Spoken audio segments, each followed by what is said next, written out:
Bienvenidos a esta secuencia del cine cubano, un encuentro semanal del cine y sus protagonistas.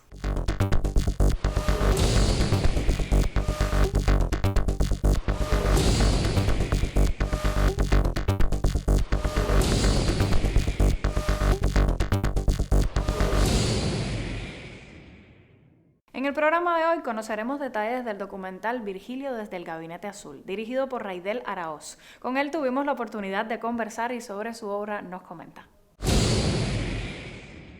Producciones de otros se complace en presentarles el documental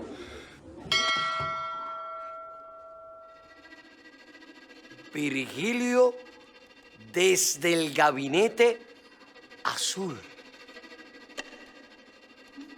El proyecto Virgilio desde el Gabinete Azul surge después de haber terminado el documental sobre Feijóo, la isla y los signos, que es parte todo de una tetralogía sobre la cultura cubana, en el cual ya yo había hecho anteriormente un documental sobre Nicolás Guillén Landrián y Set de Feijóo.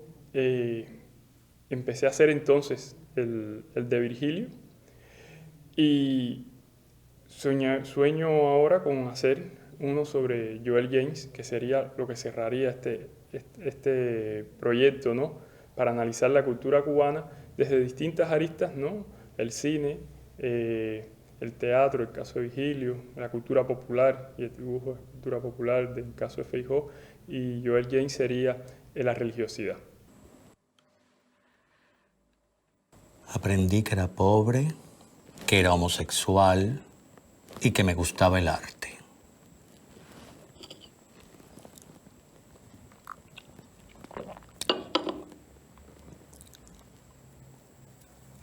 El proyecto está metido dentro de lo que considero documental híbrido, ¿no? Es decir, un tipo de documental en el cual se fusiona animaciones, puesta en escena, junto con las entrevistas. En el caso de Virgilio, como la escritura también tiene que ver con una relación con la producción, ¿sí? Cómo se puede producir este tipo de documental, y no contábamos como en La Isla y los Signos con una producción fuerte como lo fue, habíamos ganado el proyecto DOT TV.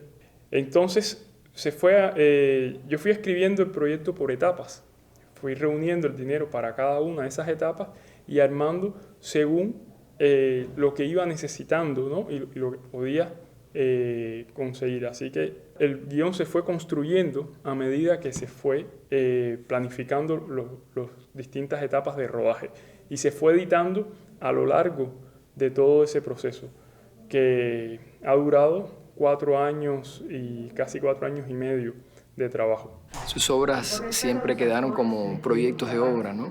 Aire Frío fue quizás y también Electra, que tuvieron montajes importantes, ¿no? Las demás fueron como experimentos. Lo que pasa es que con algunas de sus obras, yo creo que él cuajó una imagen poderosa de lo que somos como cubanos dentro del teatro. Una representación de nosotros mismos que antes de él no se había logrado a esa altura, a la altura de un gran escritor que él era.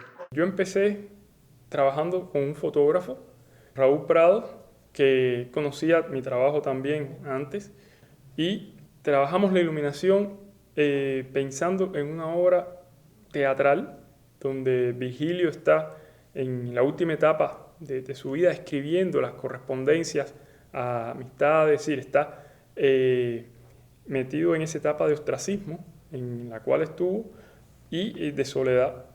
Y entonces desde ahí van confluyendo en ese espacio de él tanto las entrevistas futuras como los personajes de sus obras de teatro, de cuento, que van, ¿no?, interviniendo en ese espacio donde él está todo el tiempo como escribiendo, ¿no? Y entonces trabajé también con una editora, Maricé San Cristóbal, que fue un hallazgo, ¿no? Porque además de ser editora también fue productora de documental, sí, se sumó a la producción junto conmigo y sin ella no hubiera podido llevarse a cabo, ¿no?, esta obra, ¿no?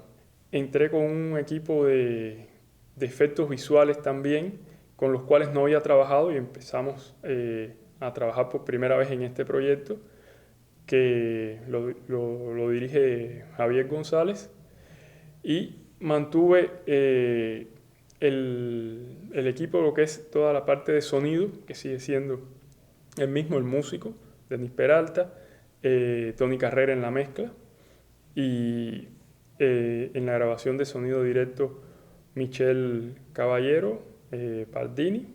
Bueno, se incorporaron también, Yacel también se incorporó a la parte de sonido. Virgilio desde el Gabinete Azul no es un retrato corriente de la figura de Virgilio Piñera. Es un acercamiento autoral a su vida, obra e imaginario. Cada proyecto que yo emprendo, ¿no?, que trato de abrir, es una especie de barco, ¿no?, en cuanto a que inicia toda una investigación. Son personas, sí, que yo admiro, ¿no?, y que han influido en mí. Y siempre uno empieza a descubrir sutilezas, ¿no?, que normalmente pasan desapercibidos en una lectura o al ver obras. Es decir, el trabajo, digamos, de la traducción de este documental ha sido muy compleja, porque lleva mucho gráfico, sí, y está puesto en pantalla en ese estilo que podría recordar al libro de cabecera de Greenaway, ¿no?, en cuanto a la intención de poner textos que tú puedes leer en una primera lectura o necesitarías varias veces para ir pudiendo integrarlos todos, ¿no?, y saber qué cada cosa qué dice, ¿no? Eso, para tú traducirlo a otro idioma, es complejo, porque aquí tú estás oyendo y estás viendo los textos, pero lo pasas al inglés o al francés, como estamos haciendo, y entonces yo tuve que traducir todo, hacer otra vez todas las cosas que salen gráficas en cada uno de esos idiomas. Traducir es una cosa que obliga necesariamente a fijarse mucho en el lenguaje. Y todas las preguntas que han hecho los traductores, como Israel Domínguez, ¿no?, que tradujo para el inglés, han hecho que yo vuelva a tener toda una conciencia y una relectura, ¿no?, de esos textos. En la segunda mitad de 1946 comencé la traducción del Ferdidurque. Quien ocupó la presidencia del comité formado por algunos literatos para dar la última redacción fue Virgilio Piñera. Yo he tenido la suerte de que mis trabajos han sido siempre acompañados por un grupo de actores que confiaron en mí desde el inicio, ¿no?, de cuando yo no había hecho nada, y han acompañado, ¿no?, todas mis obras. Aparecen siempre, de alguna manera, en todos mis trabajos, junto con otros actores que son actores de la obra misma, de la puesta en escena de Cerdán, del grupo de Cerdán, y que se incorporan a las distintas partes, ¿no?, ficcionadas, ¿no?, representaciones de la obra de Virgilio a lo largo del texto. Y incorporé entonces también al equipo técnico como actor también. Yo mismo soy un actor dentro del documental, junto con el sonidista, junto con el camarógrafo, en fin. El director de fotografía es el único que no sale en pantalla, que es el que está con la cámara cuando todos estamos, ¿no?, dentro. Pero hemos hecho un juego teatral y performático donde todo el equipo técnico de alguna manera sale y es parte de la representación de la obra.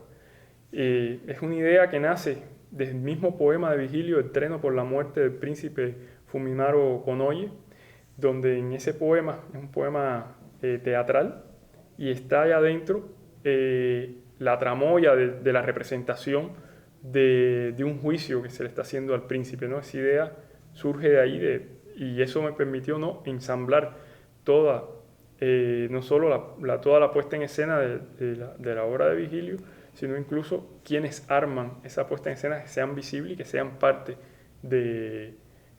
como actores, ¿no?, dentro de la realización de la obra. Que era un nombre nada literario, que era el nombre de las rebeliones tropicales de este país y que no tenía nada que ver con una revista. Este es un documental que al menos en la primera aspiración mía es acercar a todos aquellos que no conozcan la obra de Virgilio a la obra de Virgilio, ¿no? Y acercarla desde distintas aristas, ¿no? Y poder hablar también de los procesos por los cuales pasó Virgilio, por el periodo, ¿no?, también de silencio que vivió, hacer como una memoria de eso para que no vuelva a repetirse, ¿no? Porque si de algo nos puede servir la historia es para no cometer los mismos errores. Entonces yo creo que también el documental, ¿no?, tiene eso, ser memoria para que no cunde el olvido.